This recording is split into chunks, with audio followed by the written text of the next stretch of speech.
जरा सोचिए अपनी सुबह की नाश्ते के बारे में। एक नरम फूला हुआ ब्रेड का स्लाइस जो सुनहरे रंग में टोस्ट किया गया है। यह सब कुछ कितना साधारण, कितना मासूम लगता है। हम उस पर मक्खन या जैम लगाते हैं, अपने बच्चों के टिफिन के लिए जल्दी से सैंडविच बनाते हैं, या कभी कभी भूख लगने पर एक स्लाइस उठा लेते हैं। ये ब्रेड हमारी रोजमर्रा की जिंदगी का हिस्सा है, एक तरह से सुविधा और सुकून का प्रतीक। ये हमेशा हमारी किचन काउंटर पर तैयार रहता है, हमेशा आसान। हम शायद ही कभी सोचते हैं कि ये आता कहां से है। हम उस चमकदार प्लास्टिक पैकेजिंग और जानी पहचानी ब्रांड पर भरोसा कर लेते हैं, मान लेते हैं कि अंदर जो है वो उतना ही अच्छा और सीधा सादा है जितना हमारी प्लेट पर दिखता है। आखिरकार ये तो बस ब्रेड है, इसमें जटिल क्या हो सकता है। लेकिन चलिए एक पल के लिए रुकते हैं और पर्दा हटाते हैं। जरा सोचिए, आपके शांत रसोई घर से बहुत दूर एक जगह की, एक विशाल शोरगुल भरे फैक्ट्री की कल्पना कीजिए, जहां बड़ी बड़ी मशीनों की लगातार आवाज गूंजती है। यहीं से आपके साधारण ब्रेड स्लाइस की कहानी शुरू होती है। इसका असली निर्माण आपके दिमाग में बनी शांत तस्वीर से बिल्कुल अलग है। ये औद्योगिक प्रक्रियाओं, बड़े पैमाने पर उत्पादन और एक लंबे सफर की दुनिया है। एक साधारण गेहूं के दाने से लेकर उस परफेक्ट आकार के ब्रेड तक जो आप दुकान से खरीदते हैं। ब्रेड की कहानी सिर्फ आटा और पानी की नहीं है, ये तकनीक, रफ्तार और व्यापार की दास्तान है। इस सफर को समझने से हम अपने रोज के खाने को बिल्कुल नए नजरिए से देख पाते हैं। तस्वीर और हकीकत के बीच का फर्क बहुत बड़ा है। एक तरफ है घर जैसा सुकून देने वाला खाना जो सदियों से इंसानी डाइट का हिस्सा रहा है। दूसरी तरफ है एक आधुनिक औद्योगिक सिस्टम जो मास प्रोडक्शन के लिए डिजाइन किया गया है।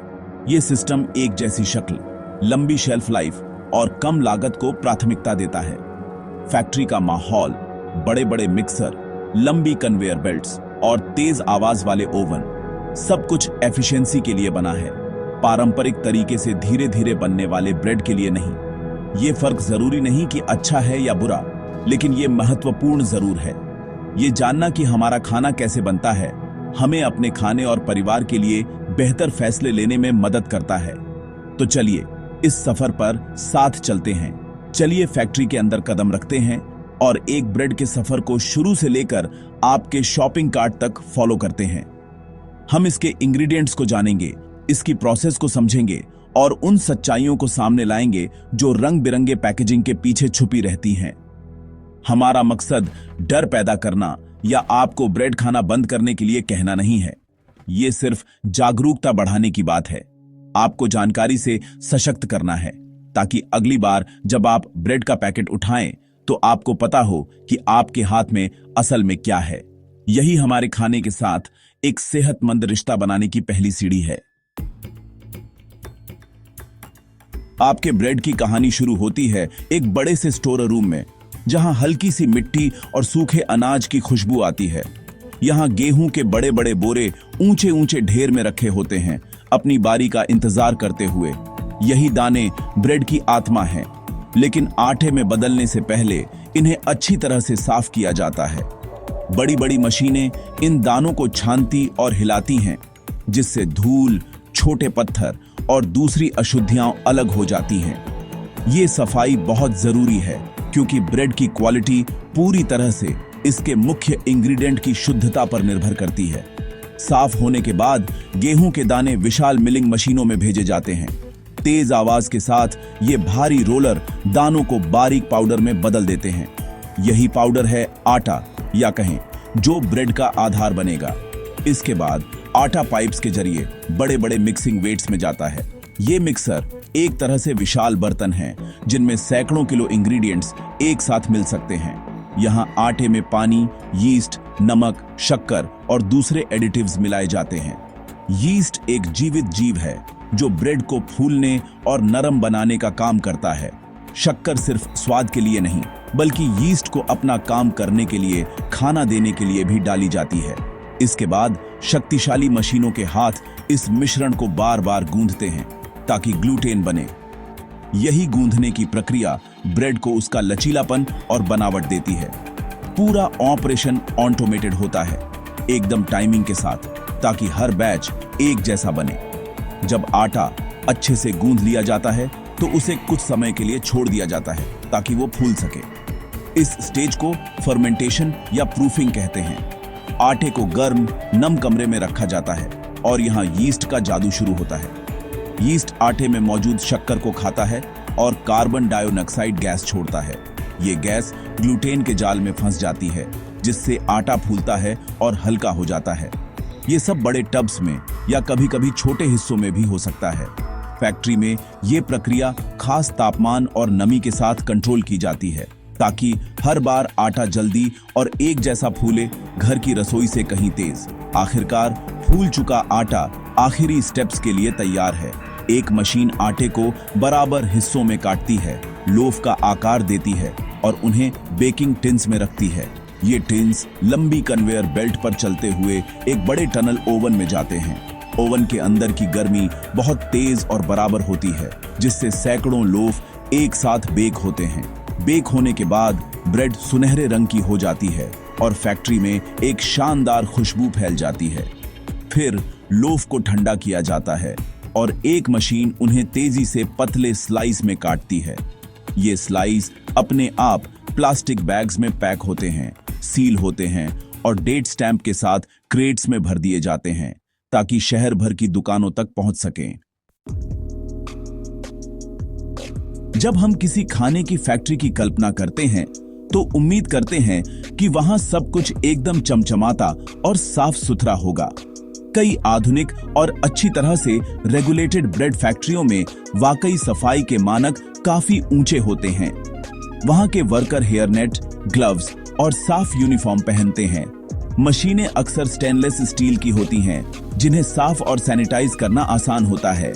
नियमित सफाई का शेड्यूल फॉलो किया जाता है ताकि आटा, ब्रेड या दूसरी चीजों की गंदगी जमा ना हो, जो कीड़े मकोड़े या बैक्टीरिया को आकर्षित कर सकती है। लेकिन असलियत हर फैक्ट्री में एक जैसी नहीं होती।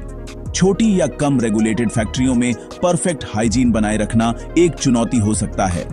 प्रोडक्शन का स्केल इतना बड़ा होता है कि सफाई में छोटी सी चूक भी बड़े बैच को प्रभावित कर सकती है। आटे की धूल हर जगह जम सकती है और गर्म नम माहौल अगर ध्यान से न संभाला जाए तो फफूंदी और बैक्टीरिया के लिए आदर्श हो जाता है। अब बात करें इंग्रेडिएंट्स की, तो फैक्ट्री में बनने वाली ब्रेड में आटा, पानी, यीस्ट और नमक के अलावा कई और चीजें डाली जाती हैं। इन्हें एडिटिव्स कहते हैं और इनका इस्तेमाल कई वजहों से होता है। इमल्सिफायर्स जैसे लेसिथिन ब्रेड को नरम और एक जैसी बनावट देने के लिए डाले जाते हैं।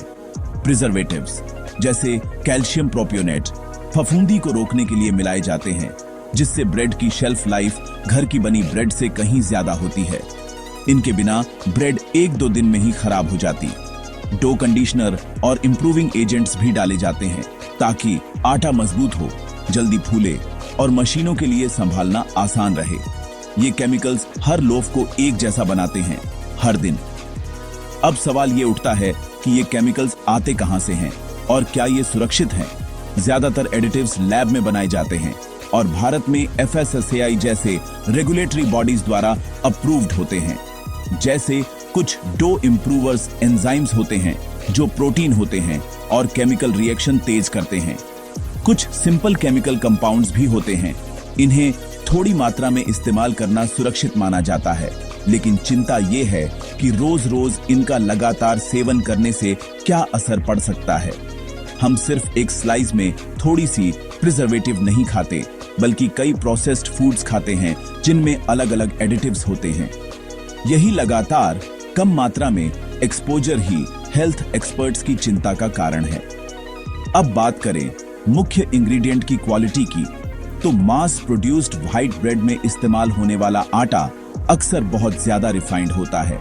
गेहूं के दाने का ब्रान, फाइबर वाला बाहरी हिस्सा और जर्म पोषक तत्वों से भरपूर कोर हटा दिए जाते हैं ताकि महीन सफेद आटा मिले जिसकी शेल्फ लाइफ लंबी हो और ब्रेड नरम बने। लेकिन इस प्रोसेस में आटे से ज्यादातर फाइबर, विटामिन और मिनरल्स निकल जाते हैं। इसकी भरपाई के लिए कुछ कंपनियां सिंथेटिक विटामिन और मिनरल्स दोबारा मिला देती हैं, जिसे एनरिचमेंट कहते हैं। तो भले ही पैकेट पर लिखा हो एनरिच्ड फ्लोर, लेकिन ये असली पूरे अनाज जितना पौष्टिक नहीं होता। सुपरमार्केट में ब्रेड का सेक्शन देखकर कई बार कंफ्यूजन हो जाती है। आपको कई ऑप्शंस दिखते हैं, white bread, brown bread, whole wheat bread और मल्टीग्रेन ब्रेड। चलिए जानते हैं कि ये सब असल में क्या है। व्हाइट ब्रेड सबसे आम है। ये रिफाइंड आटे या से बनती है, जिसमें गेहूं के दाने का ब्रान और जर्म निकाल दिया जाता है। इससे ब्रेड बहुत नरम, हल्की और फूली हुई बनती है, जो बच्चों और बड़ों को अक्सर पसंद आती है। लेकिन इस प्रोसेस में ज्यादातर फाइबर, विटामिन्स और मिनरल्स निकल जाते हैं, जिससे ये कम पौष्टिक रह जाती है। इसमें ज्यादातर साधारण कार्बोहाइड्रेट्स होते हैं, जो जल्दी एनर्जी तो देते हैं, लेकिन आपको ज्यादा देर तक भरा हुआ महसूस नहीं होने देते। अब बात करें ब्राउन ब्रेड की, जिसे कई लोग ज्यादा हेल्दी मानते हैं, लेकिन यहाँ आपको सतर्क रहना चाहिए। एक आम गलतफहमी है कि हर ब्राउन ब्रेड होल व्हीट से बनती है। असल में कई ब्रांड्स की brown bread bus white bread होती है, जिसमें केमिकल कलर या कैरामेल कलर मिला दिया जाता है। इससे उसका रंग भूरा दिखता है, लेकिन पौष्टिकता में ये लगभग व्हाइट ब्रेड जैसी ही होती है। असली सच्चाई जानने के लिए आपको इंग्रेडिएंट लिस्ट पढ़नी चाहिए। अगर पहला इंग्रेडिएंट रिफाइंड व्हीट फ्लोर, मैदा है, तो वो हेल्दी ऑप्शन नहीं है, चाहे रंग कैसा भी हो। ये एक मार्केटिंग ट्रिक है, जिसमें कई लोग फंस जाते हैं।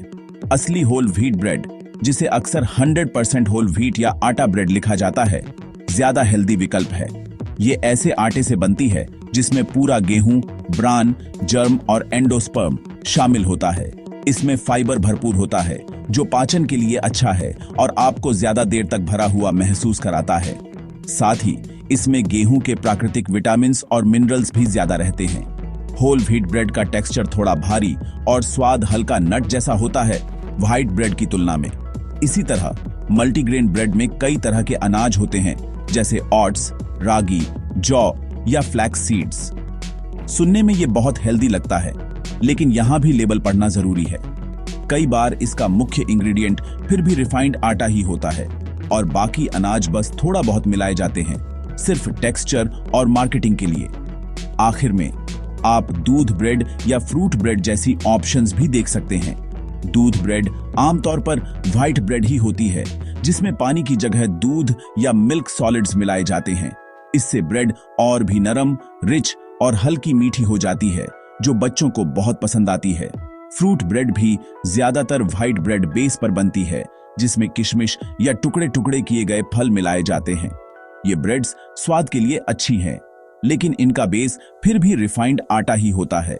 सबसे जरूरी बात यह है कि ब्रेड का रंग देखकर धोखा न खाएं। असली जानकारी तभी मिलेगी जब आप पैकेट के आगे की जगह पीछे की इंग्रेडिएंट लिस्ट ध्यान से पढ़ें। बहुत सारे बच्चों के लिए लंच बॉक्स में सैंडविच रोज का मामला है। ये पेरेंट्स के लिए जल्दी बन जाता है और बच्चों को भी आसानी से खाया जा सकता है, खासकर सफेद ब्रेड, क्योंकि ये नरम होती है और इसका स्वाद भी हल्का होता है।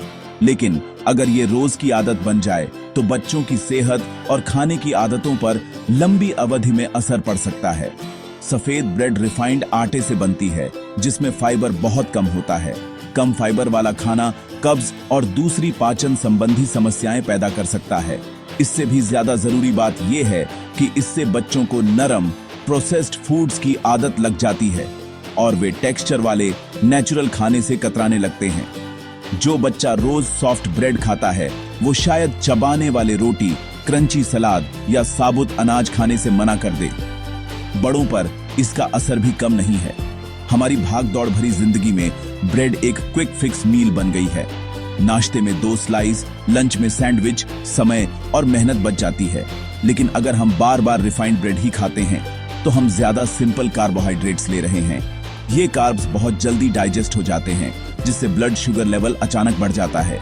शरीर इंसुलिन रिलीज करता है ताकि शुगर को मैनेज कर सके। समय के साथ बार बार ये ब्लड शुगर स्पाइक्स और क्रैशेस आपको थका हुआ, सुस्त और जल्दी भूखा महसूस करा सकते हैं। ये चक्र वजन बढ़ाने में और मेटाबॉलिक प्रॉब्लम्स जैसे इंसुलिन रेजिस्टेंस और टाइप 2 डायबिटीज के रिस्क को बढ़ा सकता है, खासकर अगर आपकी लाइफस्टाइल सेडेंटरी है। एक सिंपल उदाहरण लेते हैं। मान लीजिए आपने नाश्ते में 2 स्लाइस सफेद ब्रेड पर जैम लगाकर खा लिया। थोड़ी देर के लिए आपको एनर्जी मिलेगी, लेकिन 11 बजे तक आपको फिर से भूख लग सकती है और कुछ खाने का मन करेगा। अब इसकी तुलना पारंपरिक नाश्ते जैसे पोहा, उपमा या गेहूं के आटे का पराठा से करें। इनमें जटिल कार्बोहाइड्रेट्स और फाइबर ज्यादा होते हैं जो धीरे धीरे पचते हैं। इससे एनर्जी धीरे धीरे मिलती है और आप दोपहर तक फोकस्ड और भरे हुए रहते हैं। ब्रेड की ये आदत, खासकर सफेद ब्रेड की आदत, हमारे शरीर को क्विक एनर्जी फिक्स की आदत डाल देती है, जिससे नेचुरल भूख और एनर्जी के साइकिल्स गड़बड़ा सकते हैं। ब्रेड पर निर्भरता हमारी डाइट से दूसरे पौष्टिक खाने को भी बाहर कर सकती है। जब हर मील में ब्रेड ही कार्बोहाइड्रेट का सोर्स बन जाती है, तो ज्वार, बाजरा, रागी और गेहूं की रोटी जैसे दूसरे अनाजों से मिलने वाले पोषक तत्व हम मिस कर देते हैं। हमारी पारंपरिक भारतीय डाइट में कई तरह के अनाज, दालें और सब्जियां शामिल होती हैं, लेकिन अगर हम हर मील में ब्रेड को ही स्टार बना दें तो हमारी न्यूट्रिशनल वैरायटी कम हो जाती है। जरूरी बात यह है कि ब्रेड को गलत नहीं ठहराना चाहिए, बस उसकी जगह समझनी चाहिए। ये हेल्दी डाइट का हिस्सा हो सकती है, लेकिन इसे रोजमर्रा के न्यूट्रिशन का आधार नहीं बनाना चाहिए, खासकर जब हेल्दी और पारंपरिक विकल्प आसानी से उपलब्ध हैं। चलिए एक बार तुलना करते हैं फैक्ट्री में बनी ब्रेड का एक स्लाइस और घर की बनी देसी रोटी का। पहली नजर में दोनों एक जैसे लग सकते हैं, दोनों ही अनाज से बनी फ्लैट ब्रेड्स हैं, लेकिन अगर आप इनके पोषण, बनाने के तरीके और हमारे शरीर पर इनके असर को करीब से देखें तो ये दोनों बिल्कुल अलग हैं। आमतौर पर रोटी पूरे गेहूं के आटे यानी से बनती है। इस आटे में गेहूं का पूरा दाना होता है, जिससे इसमें फाइबर, बी विटामिन्स और मिनरल्स भरपूर होते हैं। रेसिपी बहुत सिंपल है, बस आटा और पानी, कभी कभी थोड़ा सा नमक या तेल। ये ताजा बनती है, तवे पर पकती है और गर्मा गर्म परोसी जाती है। इस ताजगी की वजह से इसमें किसी भी तरह के प्रिजर्वेटिव्स या केमिकल एडिटिव्स की जरूरत नहीं होती।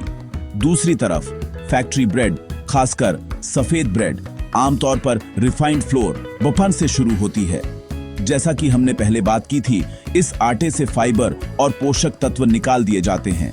इसे नरम और लंबे समय तक टिकाऊ बनाने के लिए इसमें और भी कई चीजें मिलाई जाती हैं: sugar, yeast, emulsifiers, dough conditioners और प्रिजर्वेटिव्स। तो एक तरफ रोटी है, सिंपल 2 इंग्रेडिएंट्स वाली चीज, और दूसरी तरफ ब्रेड है, एक जटिल इंडस्ट्रियल प्रोसेस्ड प्रोडक्ट। रोटी में फाइबर की मात्रा ज्यादा होती है, जो पाचन में मदद करता है, पेट को स्वस्थ रखता है और धीरे धीरे एनर्जी रिलीज करता है। ब्रेड, खासकर सफेद ब्रेड, जल्दी डाइजेस्ट हो जाती है, जिससे ब्लड शुगर तेजी से बढ़ता है और पेट जल्दी नहीं भरता। इन दोनों चीजों को पचाने का तरीका भी अलग है। रोटी चबाने में ज्यादा मेहनत लगती है, जबकि ब्रेड का स्लाइस बहुत सॉफ्ट होता है। चबाना पाचन की पहली स्टेप है। इससे खाना सलाइवा के साथ मिक्स होता है और पेट को पचाने के लिए सिग्नल जाता है। रोटी में मौजूद कॉम्प्लेक्स कार्बोहाइड्रेट्स और फाइबर आपके डाइजेस्टिव सिस्टम को धीरे धीरे काम करने पर मजबूर करते हैं, जिससे पेट भरा भरा लगता है। वहीं ब्रेड इतनी सॉफ्ट होती है कि उसे चबाने की जरूरत ही नहीं पड़ती और वह बहुत जल्दी टूट जाती है। इससे ओवरराइटिंग का खतरा बढ़ जाता है, क्योंकि दिमाग को मैं भर गया हूं वाला सिग्नल जल्दी नहीं मिलता। सॉफ्ट चीजें खाने की आदत से हमारी पाचन शक्ति भी धीरे धीरे कमजोर हो सकती है। और आखिर में सोचिए, हमारे खाने की संस्कृति से इनका क्या रिश्ता है। रोटी, चपाती, भाकरी, ये हमारे खान पान की परंपरा का हिस्सा है। घर पर रोटियां बनाना, आटे की आवाज, तवे पर उसकी खुशबू, ये सब रोजमर्रा की उस रस्म का हिस्सा है जो हमें अपने खाने से जोड़ती है। ये ताजा और जीवंत खाना है। फैक्ट्री ब्रेड भले ही सुविधाजनक है, लेकिन उसमें ये जुड़ाव नहीं है। वो एक जैसी स्टैंडर्डाइज्ड चीज है जिसे लंबी शेल्फ लाइफ और बड़े पैमाने पर खपत के लिए बनाया गया है।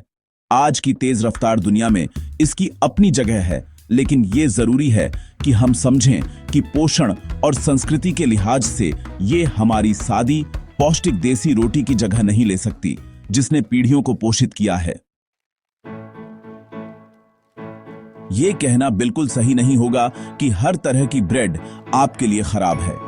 फैक्ट्री में बनी ब्रेड के कुछ फायदे तो हैं और इसी वजह से ये दुनिया भर में इतनी लोकप्रिय हो गई है। सबसे बड़ा फायदा है सुविधा। हमारी व्यस्त जिंदगी में एक ऐसा खाना जो बिना पकाए सीधा खाया जा सके, वो बहुत बड़ी मदद है। कई बार सुबह जल्दी निकलना हो या शाम को थक कर लौटें, तब ब्रेड एक लाइफ सेवर बन जाती है। ये बहुत ही वर्सेटाइल है। आप इसे टोस्ट कर सकते हैं, सैंडविच बना सकते हैं, फ्रेंच टोस्ट बना सकते हैं या सूप के साथ भी खा सकते हैं। इसकी ये एडेप्टेबिलिटी इसे घर घर में एक आसान विकल्प बना देती है। दूसरा फायदा है इसकी लंबी शेल्फ लाइफ।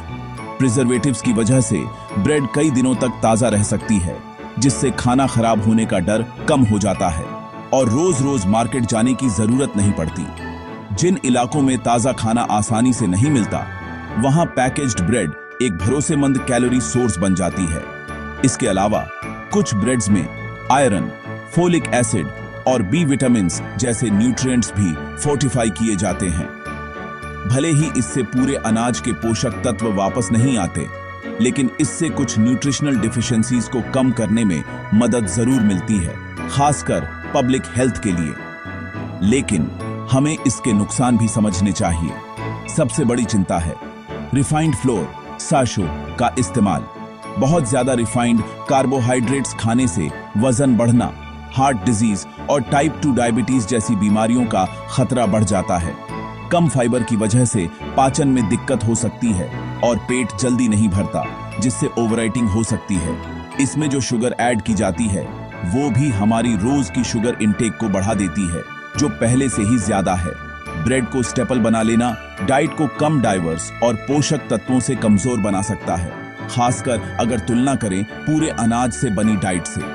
एडिटिव्स और केमिकल्स की मौजूदगी भी चिंता का विषय है।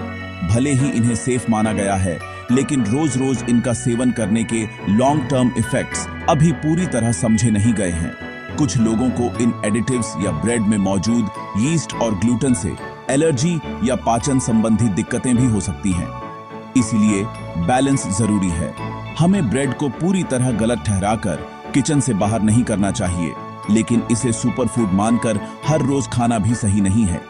हमें इसे उसी रूप में देखना चाहिए, एक सुविधाजनक प्रोसेस्ड फूड जिसे कभी कभार बैलेंस्ड डाइट के हिस्से के तौर पर खाया जा सकता है। हेल्दी ब्रेड चुनने का पहला कदम है खुद को एक फूड डिटेक्टिव बनाना। मतलब पैकेट के आगे लिखी बड़ी बड़ी बातों को इग्नोर करें, जैसे हाई इन फाइबर या मेड विद गुडनेस, और सीधा इंग्रेडिएंट्स लिस्ट पढ़ें। इंग्रेडिएंट्स हमेशा वजन के हिसाब से सबसे ज्यादा मात्रा वाले से शुरू होते हैं। अगर आपको सच में हेल्दी ब्रेड चाहिए, तो सबसे पहला इंग्रेडिएंट होल व्हीट फ्लावर, आटा या कोई और पूरा अनाज होना चाहिए, जैसे होल ओट्स या होल रजी। अगर सबसे ऊपर रिफाइंड व्हीट फ्लावर, मैदा लिखा है, तो चाहे ब्रेड का रंग कुछ भी हो, असल में वो सफेद ब्रेड ही है। अब न्यूट्रिशन फैक्ट्स पैनल देखें। कुछ खास चीजों पर ध्यान दें। सबसे पहले फाइबर कंटेंट। एक अच्छी होल ग्रेन ब्रेड में हर स्लाइस में कम से कम 2-3 ग्राम फाइबर होना चाहिए। जितना ज्यादा फाइबर उतना अच्छा, क्योंकि इससे पेट भरा रहता है और पाचन भी दुरुस्त रहता है। दूसरा, शुगर कंटेंट देखें। स्वाद बढ़ाने और यीस्ट को फीड करने के लिए कई ब्रेड्स में शुगर ऐड की जाती है। कोशिश करें कि जिसमें शुगर सबसे कम हो वही लें। तीसरा, सोडियम या नमक की मात्रा देखें। प्रोसेस्ड फूड्स में नमक ज्यादा होता है और ब्रेड भी इसमें शामिल है। ज्यादा सोडियम हाई ब्लड प्रेशर का कारण बन सकता है। लेबल पढ़ने के अलावा पोर्शन कंट्रोल भी उतना ही जरूरी है।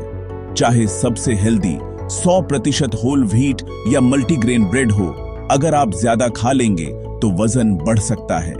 एक सर्विंग आमतौर पर 1 या 2 स्लाइस होती है। ब्रेड को अपने खाने का एक हिस्सा माने, पूरा खाना नहीं। जैसे नाश्ते में 4 स्लाइस टोस्ट की जगह 2 स्लाइस लें। साथ में प्रोटीन जैसे अंडा या स्प्राउट्स और एक फल भी शामिल करें। इससे आपका खाना बैलेंस्ड रहेगा। कार्ब्स, प्रोटीन, फाइबर और विटामिन्स सब मिलेंगे और पेट भी देर तक भरा रहेगा। ब्रेड को हमेशा दूसरे पौष्टिक खाने के साथ खाएं। आखिर में सबसे अच्छा सुझाव यही है कि प्रोसेस्ड ब्रेड को इमरजेंसी में रखें, रोजमर्रा की चीज न बनाएं। जब जल्दी में खाना हो तब ये बढ़िया है, लेकिन आम दिनों में ताजा घर का बना खाना ही प्राथमिकता दें। जब भी मौका मिले देसी रोटी, दलिया या पोहा को ब्रेड से ऊपर रखें। लेबल पढ़कर, पोर्शन कंट्रोल करके और डाइट में विविधता लाकर आप अपनी सेहत पर कंट्रोल पा सकते हैं। आप एक पैसिव कंज्यूमर से एक इन्फॉर्म्ड ईटर बन जाते हैं, जो अपने शरीर को लंबे समय तक पोषण देने वाले चुनाव करता है। हमने एक लंबा सफर तय किया, गेहूं के खेतों से लेकर फैक्ट्री की मशीनों तक और फिर आपके किचन टेबल तक। हमने देखा कि यह सीधी सादी सी ब्रेड असल में एक जटिल इंडस्ट्रियल प्रोसेस का नतीजा है। ये आधुनिक तकनीक की देन है, जिसे सुविधा, एकरूपता और लंबी शेल्फ लाइफ के लिए डिजाइन किया गया है। हमने ये भी जाना कि ब्रेड का रंग अक्सर धोखा दे सकता है और असली कहानी इंग्रेडिएंट्स लिस्ट की बारीकियों में छुपी होती है। इस सफर का मकसद आपको ब्रेड से डराना नहीं है, बल्कि सच और झूठ के बीच फर्क दिखाना है। ब्रेड कैसे बनती है, मैदा, एडिटिव्स और प्रिजर्वेटिव्स के साथ, इसकी जानकारी आपको ताकत देती है। अब आप समझ गए हैं कि असली होल व्हीट ब्रेड और ब्राउन कलर वाली सफेद ब्रेड में क्या फर्क है। आप ये भी जानते हैं कि घर की बनी रोटी पोषण के मामले में फैक्ट्री ब्रेड से कितनी अलग और बेहतर है। ये जागरूकता आपके पास सबसे बड़ा हथियार है। इससे आप सुपरमार्केट में कॉन्फिडेंस के साथ सही चुनाव कर सकते हैं, अपने और अपने परिवार के लिए। इससे आप मार्केटिंग की चालों से आगे बढ़कर खाने को उसके असली रूप में देख सकते हैं। ब्रेड की बात सिर्फ ब्रेड तक सीमित नहीं है, ये हमारे पूरे खाने के नजरिए का हिस्सा है। आज हम चारों तरफ प्रोसेस्ड फूड से घिरे हैं, जो सुविधा और स्वाद का वादा करते हैं। इनका भी अपना स्थान है, लेकिन अगर डाइट का आधार यही बन जाए तो सेहत पर लंबी अवधि में असर पड़ता है। असली बात है संतुलन। जब समय कम हो तो सैंडविच का मजा लें, लेकिन जब मौका मिले तो ताजा और सीधा सादा घर का खाना भी जरूर खाएं। ब्रेड को एक विकल्प की तरह रखें, न कि रोजमर्रा का नियम बना लें। अपने शरीर की सुने, विविधता को प्राथमिकता दें और जितना हो सके नेचुरल खाने का चुनाव करें। आखिरकार आपकी थाली में क्या है, ये आपका फैसला है। खाना सिर्फ पेट भरने की चीज नहीं है, ये संस्कृति, स्वाद और सेहत का भी सवाल है। जब आप सोच समझकर चुनाव करते हैं तो आप सिर्फ खाना नहीं खा रहे, बल्कि अपने शरीर को पोषण दे रहे हैं और अपनी सेहत का सम्मान कर रहे हैं। तो अगली बार जब आप ब्रेड का पैकेट उठाएं, एक पल रुकिए, उसकी कहानी याद कीजिए, लेबल पढ़िए, समझिए कि क्या ले रहे हैं और सोच समझकर फैसला लीजिए। क्योंकि एक हेल्दी जिंदगी बनती है हर खाने, हर इंग्रेडिएंट और हर सोच समझकर लिए गए फैसले से। आपकी थाली आपका केननवास है और उसमें सेहत और ऊर्जा की तस्वीर आप खुद बना सकते हैं। जरा सोचिए, आप स्टिंग एनर्जी ड्रिंक की एक छोटी सी लाल बोतल खोलते हैं और एक घूंट अंदर जाता है, लेकिन उसी पल आपके शरीर के अंदर एक ऐसा केमिकल अटैक शुरू हो जाता है जिसके बारे में कोई खुलकर बात नहीं करता। क्योंकि स्टिंग की फैक्ट्री में बनने वाली ये बोतल देखने में भले साफ सुथरी और कूल लगे, लेकिन इसकी शुरुआत होते ही सबसे पहले इसमें डाला जाता है भारी मात्रा में शुगर या लिक्विड ग्लूकोज सिरप। इतनी कि एक नॉर्मल इंसान पूरे दिन में भी जितनी चीनी नहीं खाता, उतनी आप कुछ सेकंड में पी जाते हैं। और ये चीनी सीधे आपके खून में जाकर ब्लड शुगर को रॉकेट की तरह ऊपर उछाल देती है, जिससे पैनक्रियास घबरा जाता है और शरीर इमरजेंसी मोड में चला जाता है। इसके तुरंत बाद इसमें मिलाया जाता है कैफीन, जो कोई एनर्जी नहीं बनाता, बल्कि आपके दिमाग को झूठ बोलता है कि आप थके नहीं हैं, जबकि हकीकत में आपकी बॉडी अंदर से ऑलरेडी थक चुकी होती है। यही कैफीन आपके दिल को नॉर्मल से तेज धड़कने पर मजबूर करता है, बीपी बढ़ाता है और नर्वस सिस्टम को ओवरड्राइव में डाल देता है। फिर इसमें टॉरिन और आर्टिफिशियल विटामिन्स मिलाए जाते हैं, जिनका नाम सुनकर लोग सोचते हैं कि कुछ तो हेल्थी होगा, लेकिन सच्चाई ये है कि ये सब मिलकर एक ऐसा कॉम्बो बनाते हैं जो शरीर से उधार की एनर्जी खींचता है। यानी आप आज अलर्ट दिखते हैं, लेकिन इसकी कीमत आपकी आने वाली सेहत चुकाती है। ऊपर से इसमें डाले गए आर्टिफिशियल रेड कलर और केमिकल फ्लेवर सिर्फ आपकी आंख और जीभ को धोखा देने के लिए होते हैं। शरीर को इनसे कोई फायदा नहीं। और जब ये पूरी लिक्विड मशीन से बॉटल में भरकर मार्केट में आती है, तो कोई आपको ये नहीं बताता कि ये ड्रिंक आपके शरीर को आराम नहीं बल्कि धीरे धीरे हैबिट और डिपेंडेंसी की तरफ धकेल रही है। क्योंकि स्टिंग पीते ही जो तेज एनर्जी फील होती है वो असल में आपकी बॉडी का नेचुरल सिस्टम नहीं बल्कि एक फोर्स्ड रिएक्शन होता है। और यहीं से शुरू होता है वो खेल जो बाहर से नॉर्मल दिखता है लेकिन अंदर से आपके दिल, दिमाग और शुगर लेवल के साथ खिलवाड़ कर रहा होता है। अब जरा ध्यान से सुनिए क्योंकि स्टिंग पीने के असली नुकसान यहीं से शुरू होते हैं। स्टिंग का पहला घूंट जाते ही लगभग 10-15 मिनट तक आपको लगता है कि दिमाग खुल गया है, शरीर हल्का हो गया है और काम करने की ताकत बढ़ गई है। लेकिन सच्चाई ये है कि उस समय आपका दिल नॉर्मल से ज्यादा तेज धड़क रहा होता है, आपकी नसों में कैफीन दौड़ रहा होता है और बॉडी के स्ट्रेस हार्मोन्स एक्टिवेट हो चुके होते हैं। 30 मिनट के अंदर अंदर ब्लड प्रेशर ऊपर जा सकता है। कुछ लोगों को बेचैनी, घबराहट, हाथ पैर कांपना और बिना वजह डर जैसा महसूस होने लगता है। लेकिन क्योंकि ये सब धीरे धीरे होता है इसलिए इंसान इसे नॉर्मल समझकर इग्नोर कर देता है। करीब 1 घंटे बाद जो सबसे खतरनाक फेज आता है उसे एनर्जी क्रैश कहा जाता है। इसमें आपकी बॉडी की सारी नकली एनर्जी अचानक खत्म हो जाती है, दिमाग सुस्त पड़ जाता है, आंखों में जलन, भारीपन और एक्सट्रीम थकान महसूस होती है। और यही स्टिंग आपको दूसरी बोतल की तरफ धकेलता है क्योंकि दिमाग याद रखता है कि थोड़ी देर पहले इसी बॉटल ने अच्छा फील कराया था।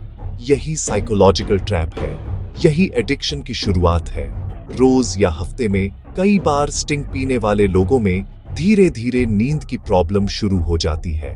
रात को दिमाग बंद नहीं होता, दिल की धड़कन तेज रहती है और शरीर को वो आराम नहीं मिल पाता जिसकी उसे असल में जरूरत होती है। लगातार कैफीन और शुगर के कारण नर्वस सिस्टम कंफ्यूज हो जाता है और इंसान बिना स्टिंग के खुद को वीक और लो फील करने लगता है। सबसे डरावनी बात यह है कि ज्यादातर लोग इसे बीमारी नहीं समझते बल्कि मेहनत का साइड इफेक्ट मान लेते हैं, जबकि हकीकत में उनका शरीर अंदर से वार्निंग दे रहा होता है कि अब इस केमिकल बूस्ट को बंद करो। लेकिन तब तक स्टिंग आदत बन चुकी होती है और इंसान अनजाने में अपनी नेचुरल एनर्जी को खुद ही कमजोर करता चला जाता है। जो सच मैं आपको बताने वाला हूं वो आपको स्टिंग एनर्जी ड्रिंक की बोतल पर कभी नहीं मिलेगा, पर यह वो हकीकत है जो हजारों लोगों की हेल्थ को धीरे धीरे अंदर से खोखला कर रही है। देखिए, स्टिंग रोज पीने से सबसे पहले आपके दिल पर असर होता है। रोजाना कैफीन आपके दिल को तेज धड़काने पर मजबूर करता है, उन मसल्स पर स्ट्रेस डालता है जब तक एक दिन आपको कम उम्र में ही पैल्पिटेशंस, इरेगुलर रिदम्स या ब्लड प्रेशर प्रॉब्लम्स नहीं होने लगती। फिर उसमें जो शुगर और ग्लूकोज सिरप है वो आपके ब्लड शुगर को इतनी बार ऊपर नीचे करता है कि आपका इंसुलिन सिस्टम फेल होने लगता है।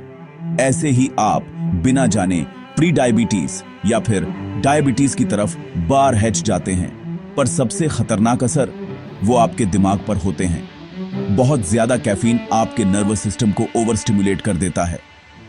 अचानक आप एक और स्टिंग पिए बिना फोकस नहीं कर पाते। इरिटेबिलिटी, एंजाइटी, गुस्सा, यहां तक कि डिप्रेशन भी नॉर्मल लगने लगता है। आपकी नींद खराब हो जाती है, आपकी बॉडी को रिकवर करने का मौका नहीं मिलता और आप एकदम खाली महसूस करते हैं। इसके अलावा आपके पेट में एसिडिटी, आपके दांतों को नुकसान और वो बर्नआउट की लगातार फीलिंग। सबसे डरावनी बात यह है, स्टिंग आपको रातों रात नहीं मारता, ये बस आपको धीरे धीरे खत्म करता है ताकि आपको पता ही न चले।